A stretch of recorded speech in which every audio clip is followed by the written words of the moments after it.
We live in an expensive state, and rents are sky high in our modest development.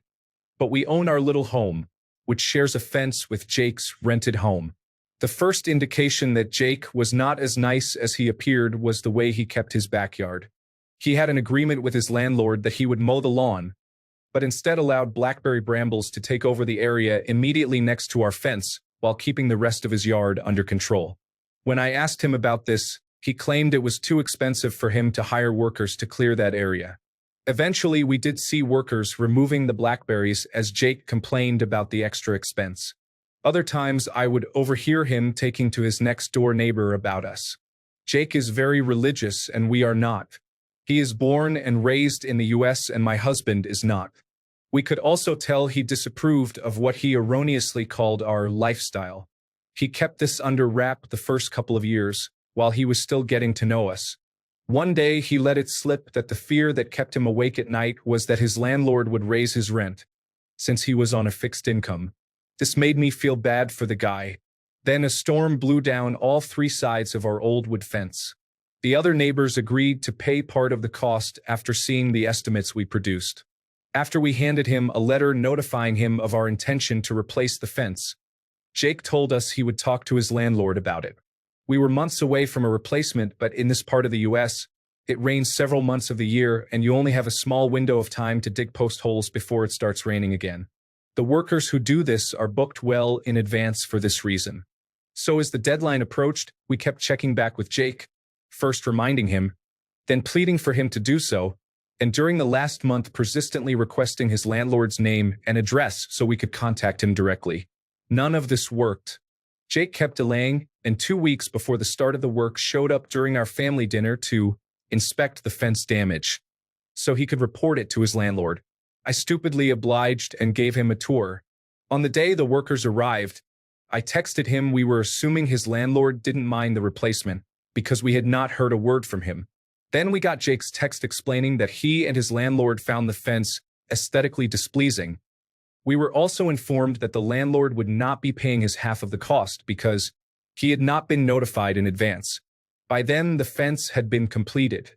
I was livid but summoning the little restraint I had left. I knocked on Jake's door to ask how this had happened and why had he not given our estimates and letter to his landlord. And he lied to my face, saying we had never given him a letter or previous notification. As I was turning to leave after I told him how wrong this was, Jake dared to explain he couldn't let his landlord incur any additional expenses, lest he decide to raise his rent. Over the next few sleepless nights, I plotted our revenge. First, I located the landlord's name and address on the internet. Second, I drafted a letter describing everything that had transpired in small claims court style, with screenshots of his texts going back 6 months, including the ones where Jake claimed that keeping the yard free of blackberries had drained his finances. The letter gave the landlord 3 options. If he hated the fence that much, he would not have to do anything because we were going to remove it by the end of the month. If he wanted to build a more beautiful fence after that, we would not oppose it, but we'd take out the $2,000 we had already spent from our half of the cost. If he could live with our ugly fence, he could give us a 1/3 of the cost and we'd consider the matter resolved. I also asked the landlord to confirm he had named Jake his representative. We received a phone call no less than 2 days later from a very nice gentleman who wanted to send us a check for the 1/3 of the cost. He apologized, saying Jake had never told him about the fence until the day it was being built. Jake's landlord was also very disappointed to read the texts where Jake was taking credit for yard work that the landlord had been paying for. We stopped speaking to Jake for a long time after that, but recently heard from another neighbor that his rent had indeed been raised. Weasel neighbor tries to get his landlord off his obligation to pay for half of the cost of a fence replacement because he's afraid the landlord will raise his rent. But his rent gets raised after the landlord realizes the neighbor's been misrepresenting him. Edit. For you conspiracy theorists out there, the fence is on the property line. We need the renter's cooperation to access said property. The area is expensive to us. We work to pay our bills, unlike the renter. We told him we would find the owner online when he delayed. He told us he had it handled, and that the owner had named him his representative because he was a busy man. Not wanting to create a problem for him since he was a renter, we went along, Finally, our city was run into the ground by a cabal that has held on to power for the last 15 years. The city planning office is a mess. I had to pay to get those public records. Jake is a college-educated tightwad living off investments he made in the 1990s. I was trying to keep the story as short as possible. Comment, LOL. The problem was that Jake lied and said it was all handled. If Jake said, I want nothing to do wide defends, then OP would go straight to the owner. I bet Jake wouldn't even cough up the owner's name or contact. Trusted. That's what normal people do.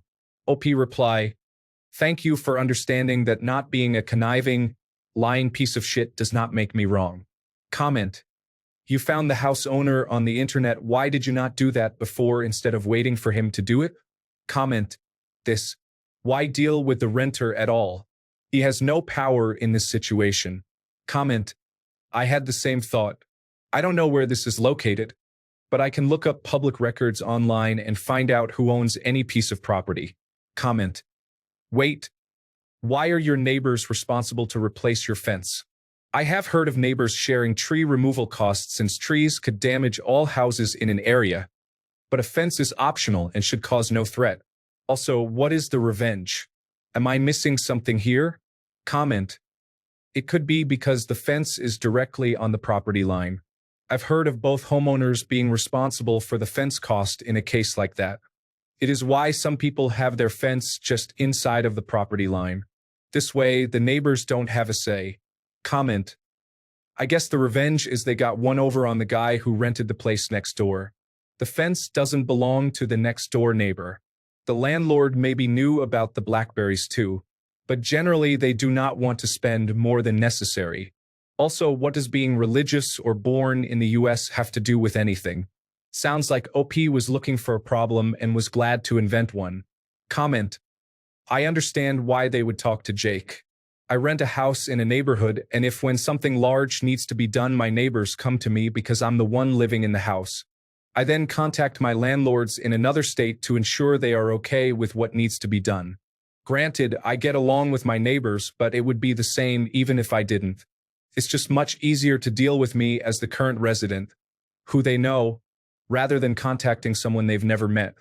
OP reply, of course, and until then we really had no reason to seek any conflict.